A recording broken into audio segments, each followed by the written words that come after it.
So, Mark, I don't even want to begin to hide my massive disappointment in this episode. We're talking episode 4 of season 8. We've only got 2 more of these. Technically 3, though, because they're both like an hour and a half long. So I'm thinking like 3 hours left, right? I guess we'll break this out by first you tell me something you liked about this, and then we'll just go through a bitch fest for the rest of the episode. Yeah, good question. I really enjoyed, I guess, the first 20 minutes or so. I think they did a good job, besides the fact that you're like, why the fuck are they burning these bodies and just still standing there while they're inhaling all of this burnt person? But besides, what do you think that smells like? I don't want to know. Like, who do you even ask that question to? Especially those dirty ass people, like they take a bath once a month. Fucking gross. I have no idea. So, but I did like that opening scene. But overall, I think the dinner they had was one of my favorite parts. John gave a hell of a memorial speech, so props to him for that. That too. I felt like the party scene went on a little too long, and there was no exposition. It was just like people telling stories, which is, of course, that's what you would do, especially if you're Tormund Giantsbane. You're going to talk about how many whites you killed. Yeah. I said last week, if they don't give me closure on how Arya kills the Night King, I'm going to be really upset. And they didn't even mention it. She wasn't even at dinner. I didn't even know where she was half the time. Bailed. Yeah. Yeah, so she was shooting arrows and shutting down Gendry. I just was not a fan of that, and I think it's a misstep for them to not even kind of recap how it all went down, because now there are so many people arguing about it. But I guess at least we could see this episode, so that's cool. Yeah, very true. What did you think of the very opening scene we'll get to, is when they panned up on Jorah, and it seemed that Dany, of course, was weeping over his dead body, and she whispered something in his ear. I don't know if you had any takes on what you may have thought that whispering was about. It was too long to be just like, I love you, so I don't really know what that was, but credit to the writers, because they got me wondering about it now, and who knows if they'll ever reveal it.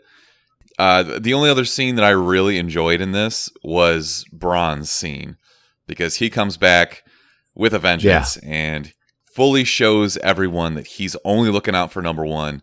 And that's one of the few characters who is staying true to their backstory. And I felt like pretty much everybody else in this entire episode went off of the beaten path. Yeah, he's showing that he doesn't really trust anyone in this situation. And if I were in that situation, I would be the same way. Maybe Jon Snow I would trust a little bit, but everyone else that's trying to rule the 7 kingdoms right now, Dany and Cersei, you can't trust any of them. He just wants his land, and technically he got screwed. He was promised some things. Do you think that's the last we're going to see of Bronn until the very end of this? Oh, hell no. I mean, that's kind of predicated on Jaime and Tyrion living at least another episode for that to pay off. So that's kind of up in the air, because Tyrion definitely should have died in this episode. Oh, absolutely. But speaking of Jaime, he hit it and quit it and fucking bailed. Yeah, how are you supposed to feel when you lose your virginity to a guy who right afterwards tells you that he's leaving you immediately for his sister? How do you deal with that? And I think not your sister, his sister. Yeah, his sister. Did I say your sister? His sister. No, I'm just emphasizing what you said. But it's just further proof that she, between Jaime and Tormund, she made the absolute wrong choice.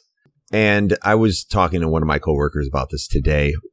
My initial reaction was he still has feelings for Cersei. Obviously, he goes on about how much he loved her and how much he's done for her and how he's a bad person, everything along those lines. But what he was really telling us is that he's going back there to potentially, I don't know, save her or kind of be the mitigator of everything? Or is that kind of open-ended where there's a possibility he might be going there to kill her or something along those lines? I don't see him killing her unless it's, there's like a showdown. There's only 3 people left and it's like he has no choice. But him going off on his own and trying to kill her, I don't see that happening. But what does that mean is what I'm asking. What does him leaving Winterfell right there mean to go to King's Landing? I think he's going to try to save his relationship with his sister, and she's just going to shut him down completely. Really? As I posited in, I think, episode 1, our recap, we talked about how I guessed that she was going to tell Euron Greyjoy that it was actually his kid when we know that it's Jaime's. Yeah. So that's kind of fucked. But that's also the kind of bitch that she is, so... Did you catch the coffee cup in the dinner scene? Not at first viewing, but I've seen all the uproar about it. I guess Starbucks is canon in Westeros now? Yeah, I guess. And if you're listening to this and you have no idea what we're talking about, you must be not looking on Facebook, really. I guess Dany had a cup of coffee and she left it in the scene on the table when they were all eating the dinner.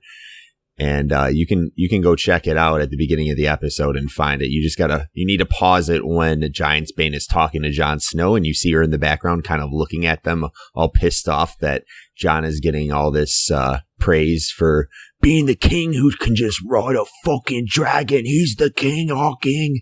I feel like the writers and producers of this are just fucking with us at this point. That's so low level attention. Somebody had to notice that. They were probably just like, I bet we can get this past the viewers. And they didn't realize that everybody on Reddit is going through every scene with a fine-tooth comb 6 or 7 times. Well, they did it back in season, I think it was 7, when we have the showdown with the White Walkers, when the Night King throws his ice spear at Viserion.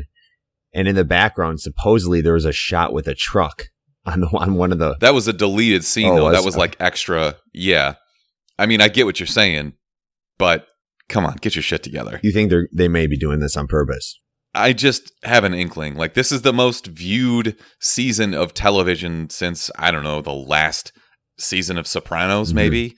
Maybe Breaking Bad. It's probably doing better than all of those, but it just seems like that's an oversight that you would correct. Somebody, when they were editing it, had to notice that. I could see that. Is there anything else you enjoyed about this episode? I didn't enjoy it, but seeing Brienne of Tarth just react the way she did when Jaime was leaving was, it wasn't funny, but it was kind of funny. To me, that is completely out of character for her. Yes, exactly. I was kind of blown away by that. And it's pretty much everybody else in this entire episode, except maybe Jon Snow. Jon's probably still true to character because he's, Johnny do too good and fucking got to tell the truth all the time and shit. But Brienne is supposed to be the strong solo type. Like, I can't see her sobbing over Jaime leaving, especially when she still has Tormund waiting for her. Yeah. Because that's where it should go. But now I think we're going to lose Tormund, too. That's going to be a really, really tough loss. But I could see that. He's taken off with Ghost, which Jon Snow, man, they're really trying to make me hate all of my favorite characters between Daenerys and Jon Snow just not even paying attention to Ghost as he walks away. Oh. What the fuck, man? And then you have all those websites, and I saw a bunch of posts on Instagram today saying, hey, double click this to pet Ghost because he got no love in that episode. I would double click that, but do you think this is the last we're going to see of Samwell and Gilly because she is pregnant and nobody cares? Last in Winterfell and like with the whole gang, yes. They're going to have a few scenes with them, maybe at the very last episode, but they need to get back to them and show us what's going on. So you think that Jon's going to survive the entire series then? As of right now, yes. I would lean towards more of Cersei dying than Jon Snow right now. Okay. One of my other favorite scenes, I would have to say, is when Euron was shooting the bolts at is that what we're calling them? Bolts? They call them scorpions. Okay. But yeah, they're like crossbow bolts, except they're massive. Gotcha. His face in one of the shots, it just zoomed right in, and he just looked like the biggest creep in the world when he was firing at, I believe it was Drogon. It's after they killed Rhaegal. Yeah, so let's talk about this, because in the actual lore, as Brick would say, ooh, a dragon has only been shot out of the air once in recorded history. And it was like the luckiest shot of all time. Mm-hmm. And they hit it 3 times. And were those 3 shots in a row? It really seemed that way. And also, all of a sudden, after they hit him, they couldn't hit the broadside of a barn after that. Yep. So it's just kind of really convenient storytelling. Mm-hmm. Like, I would have bought one well-placed scorpion bolt. But for them to hit him like 4 times, and then he just takes a nosedive, then one right through the jugular. And another thing is when Danny with Drogon is starting to dive towards their ships, this is nitpicking a little bit, but first of all, how long do you think it takes to get those bows to turn around? Because my thought is, why doesn't Danny just flank them from the back, swoop around, and just incinerate all those boats? Do you honestly think they would have enough time to move all those big ass bows around to? Absolutely not. But this is Danny being true to her character and having zero battle acumen. Just like the fucking Battle of Winterfell. I guess that's she is true. really pissing me off, dude. She did one good thing in this episode, and that is name Gendry Baratheon a lord of some land now. Mm-hmm. Only for him to get shut down completely by Arya, which is true to her character. Fine, because she's always been the, I'm not a lady type thing. But, man, I don't know. She is pissing me off, and she's really close to being on the verge of going all Mad King Baratheon. If she goes in there and just starts tearing through the city in the Red Keep to like kill all of these civilians, Mm-hmm. I'm going to be real upset. Yeah, I don't think that necessarily is what's going to happen. But at the same time, you're seeing her really get anxious and impatient and pissed off, especially in that last scene. So there is a good chance it may happen where she just starts torching everything. She almost got her last dragon killed. Even that scene was kind of hard. She's a very good actress. Mm-hmm. I don't buy her as angry ever, full of rage, ready to die to get revenge or whatever. Yeah. I guess we'll see. I mean, is the Clegane Bowl going to be a 3-way death match now with Grey Worm? Because when he murdered Missandei, that was about the angriest I could ever see her getting. Mm-hmm. And she paled in comparison to Grey Worm. His face in that scene was heart-wrenching. He's for sure going to be the one to murder the Mountain. He's the one person I'm extremely confident will live throughout this whole series. Grey Worm. Okay, that's Yeah. a hot take. Does he sit on the Iron Throne? You never know. There might be a good chance. I don't think that there's any way that they involve him with the Mountain. Like, that's going to be the Hound and him face to face, unless the Mountain kills the Hound, and then all of a sudden Grey Worm comes out of nowhere. But I don't see that happening. Let's get back to Gendry real quick. So, yeah, Danny did a real cool thing, named him the Lord of Storm's End. What does that even mean right now? Is that going to mean anything, or are we just supposed to be happy for Gendry and we won't see him again? I think that's just kind of their get the fuck out of here type storyline. Okay. I mean, that is where Stannis was the Lord of Storm's End, right? Yeah. So I'm sure that's nice. It's kind of looks shitty in the show, but I mean, it's good for him. He was a bastard. He came from nothing and he had nothing. So now he's a lord. And he probably thought that was going to be the key to him getting Arya to agree to marry him. He was such on his high horse and just went in there and failed miserably. Just got taken down a peg. I mean, what did he think, though? Arya is such a badass. And that's the one thing. I'm extremely frightened at the fact that they may kill Arya. Well, it doesn't make any fucking sense because she is obviously, now that the dragons have been shown to be, I don't know, useless. I mean, they can just kill them at the drop of a hat, apparently. She would have been their best weapon against Cersei and her army. Think about it. Cersei's plan is to just keep a bunch of civilians in the Red Keep where she's hiding, which would be perfect for Arya to go in there, steal a bunch of people's faces, get right up next to Cersei. I'm just picturing Arya in the Mountain's armor. She takes off the helmet and it's her face underneath. That would be a good way to end the show. And we see, who's the hand of Cersei? I always forget this goddamn that guy's is name. He's Meister Qyburn. Okay, he's the biggest creep in the world, even creepier than Euron. He's the guy that was doing all those weird experiments on people, pretty much. Yeah, right? he was the one that brought the Mountain back to life. Yeah, so that's why the Mountain looks like death, literally. But he held his cool pretty well in the face of armies. So we know that the entire purpose of the Battle of Winterfell was to deplete the Northern Army. So there's no Dothraki left. We got half of the Unsullied and half of the Northern Army, presumably. But it seems like their numbers are going even faster. Like Tormund's like, I'm going to go back north of the wall. Fuck you guys. I'm going to go back to the real north. Yeah. So it kind of seems like that was just a plot device to kind of kill off their numbers. Yeah, I can see that. But they show up with a grand total of, 100 soldiers? They show up knocking on Cersei's door. That wasn't their whole army, though. Or that was a very... No, but does it matter? I mean, if they decided to just launch all of their arrows and start killing people, they could have killed Tyrion. Was Davos there? No, Davos wasn't there. But the whole thing just seems stupid to me. And this is what I'm bitching about with people or characters not following their reputation that we know them for. Cersei absolutely would have murdered him on the spot. This is the same woman who blew up the Sept of Baelor, like didn't give a shit about any of the people around there. She was just like, fuck it, kill them all, let God sort them out.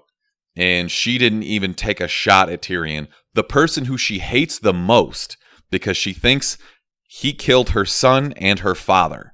How the fuck does that make any sense to you? Tyrion's a smart guy, though. He's obviously had this relationship with his sister. Whatever it may be, her just being super stubborn and not wanting to kill him in that way and wanting to hopefully just capture him and torture him and make sure he dies in the worst way possible. That's what I initially thought. I didn't think, hey, this is her chance to take out Tyrion. That's not really how I see her. I see her as the most wicked person on the face of this earth. That would just be too easy for her. And especially when it comes to Tyrion, she wants to ensure that the way he goes out would be in the worst way possible. I just had a lot of trouble with that. I thought for sure that was the end of Tyrion right there. That would be so messed up. How pissed would people be? It would have made more sense than what we actually got. Did you expect that right off the bat? Killing Missandei? Yeah. Yeah, she was for sure dead. Never stood a chance. And it's unfortunate because she was one of... I liked her character a lot. I liked the relationship she had with Grey Worm. And I don't know, it sucks, but that's what you have to do to up the ante. And it feels as though, man, Tyrion just keeps dodging death left and right. Like when he jumped off the ship, I was like, oh, he's going to fucking drown. Mm-hmm. I thought Missandei had drowned. I didn't realize that any of the rest of them could swim. Wasn't the whole thing about no, I guess that's I was going to say the Unsullied can't swim, but that's Dothraki. They're terrified of the ocean, right? Yeah. Were you surprised in the slightest? No, I don't think so. I was more surprised at how Cersei, I don't know how I wanted her to react to the whole spiel that Tyrion gave to her, which was actually really, you can tell it hit her pretty hard when he started bringing her children into it and saying that if you don't care about living, just know that you have a child and you should care. And I know you, and you care more about your children more than anything. Okay, let's talk about that, though. Because she told Euron that it's his kid, right? Mm-hmm. So if that's the case, how the fuck would Tyrion know that she's pregnant? Well, he wasn't there to hear it, was he? That's what I'm saying. Like, this is the first contact they've had in forever. She presumably just told Euron that she's pregnant. Yeah. And somehow Tyrion knows and he's too stupid to realize that, I guess. I don't know. I mean, he does seem kind of stupid, if I'm being honest, but... I guess we're just to assume that nobody shuts their damn mouth in the Seven Kingdoms, because we have Sansa, who doesn't even take more than 2 minutes to wait to tell Tyrion what she just heard from Jon Snow. You 100% saw that coming, right? Oh, absolutely. Yeah. She hates Dany, understandably so. She's trying to steal her brother and rule the Seven Kingdoms. Sansa doesn't trust her. After we get this fucking scene with Bran, God damn it, I'm so mad just thinking about it. I don't really want for things anymore. Dude, he is the best. Okay, you weird motherfucker. I love him so much. You can't actually like him. Oh, I do like him a lot, actually. So pathetic. He's just so cold. He's the worst. No soul. After that, you see them in the Weirwood. Jon Snow is just peak Jon Snow, raised by Eddard Stark, has to tell the truth, and ends up fucking up everything. Well, he hasn't fucked up everything so far. He will eventually in the next 2 episodes when everyone starts passing that along. As soon as Varys knows, then everybody's fucked. Is Varys the most shady character in Game of Thrones right now? To be honest, I would argue that he's the most noble because he doesn't give a fuck who's leading. He only cares about the well-being of the general populace of the Seven Kingdoms. When he was talking to Tyrion on the boat, was he making a threat at Dany's life? He was getting real cavalier. I think they were at Dragonstone when they were talking about it. He was getting real fucking cavalier, just saying, like, she's not fit to lead. Jon should be a king. that's ballsy, considering that you're presumably like 20 feet away from her, and that's clearly treason. And you're telling her hand that you think that she shouldn't be the queen. I don't know. I don't trust that Gru-looking ass motherfucker.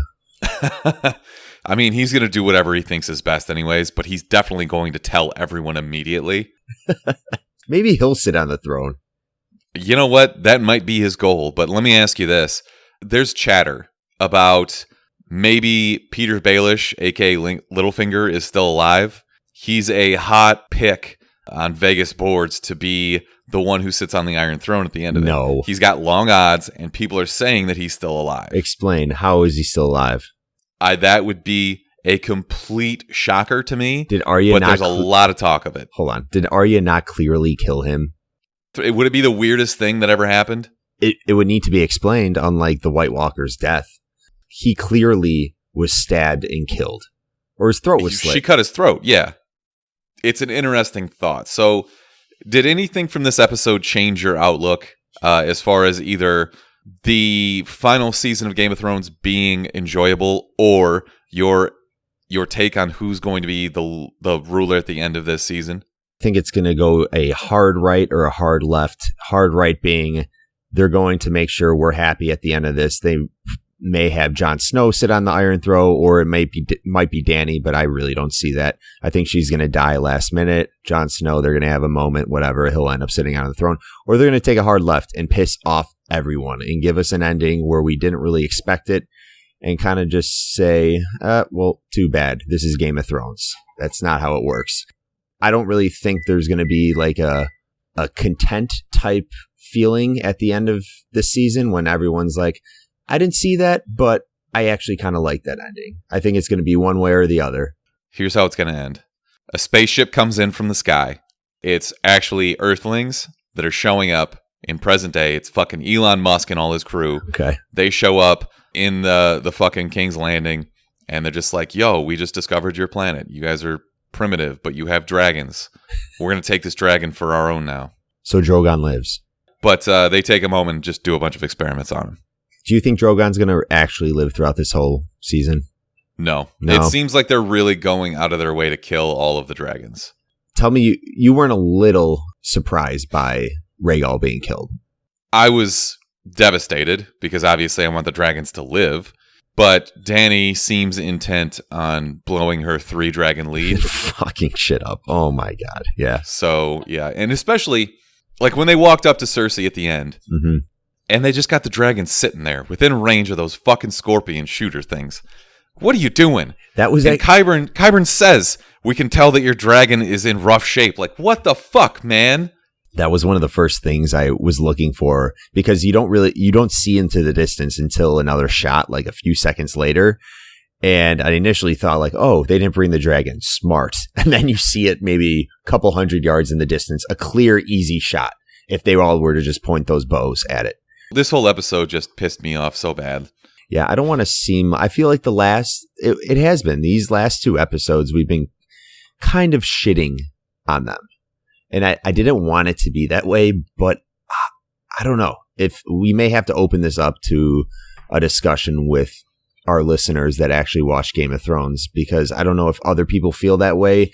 It's the last season of a great series, and you just really want to like these last few episodes. But to be honest, they didn't really live up to expectations, from my opinion. I can guarantee you that Brick absolutely loved this episode, and he's traveling today, so he couldn't be on. But he will be the one that levels us out and tries to convince us why it was good. I still can't, for the life of me, understand how Euron Greyjoy can always sneak up on everybody in a fucking fleet of ships. Yeah, it's frustrating. We have 2 more episodes left, aka 3, because they're all each about an hour and a half long. I'm still excited. Obviously, we're all still excited. I'm just hoping this ends on a note that leaves us shocked, but also very, very at ease of how this whole series ended. But that won't be the case. We know that. What is Sarah McLachlan doing now? Can we get her to do like an ASPCA commercial to get somebody to adopt Ghost? Maybe. I don't know. It's very sad. You see that scene and Jon Snow just kind of acknowledges Ghost. I'm like, dude, go rub its tummy or something. I get that it's like it's symbolic that he's not a Stark anymore, and it's not his sigil. But don't be a dick to dogs, man. We have 2 more episodes. Who's sitting on the Iron Throne at the end of this, Smithers? It's looking more and more like it's going to be Jon Snow. I think that's kind of not a cop-out, but it's the obvious answer. I don't know. Davos and Gendry are still alive, so my dark horse picks are still there. We shall see. Do you disagree? I think the logical answer is Jon Snow, but the answer we all want is Gendry. Or Bran. Or Bronn. No, Bran. No, Bronn. Bran. That would be fitting for Bronn. He finally gets all the land that he was screwed out of. Yeah, I got nothing else. That's how boring this episode was. All right. Well, I guess thanks for tuning in. If you are listening to this early in the week, it's because you got it on our Patreon. And if not, you can check us out at patreon.com/thechumpcast. You can find all of our shows on iTunes, on YouTube, and everywhere else. And until next time. Chumps out, motherfuckers. Scooby dooby dooby, na na na na, swoopy boopy. We are Chumpcast, chumps.